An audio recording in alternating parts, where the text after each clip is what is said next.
ঝগড়াঝাটি হয়, সেই ঝগড়াঝাটির মাধ্যমে এনার একটু দোকানটা ভাঙচুর হয়েছে। আপনি একটু বলবেন আসলে ঘটনাটা কি হয়েছিল?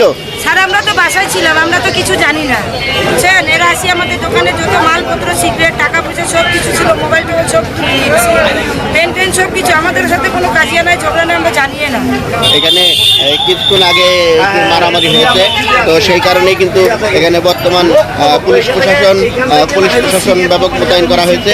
আপনারা জানেন যে আসলে প্রতি বছর মহরমের সময় আপনাদের যদি একটু দেখানোর চেষ্টা করি, আসলে যদি আপনাদের একটু দেখানোর চেষ্টা করি, প্রতি বছর কিন্তু এই মহরমের দিনে এই তাজিয়া মিছিলটা বাইর করা হয়। তো আপনারা জানেন যে আমরা আছি বর্তমান রংপুর যে রেলগেট আছে, সেই রেলগেট পার হয়ে মুরগি যে ক্যাম্পটা আছে সেই ক্যাম্পের সামনে আমরা আছি।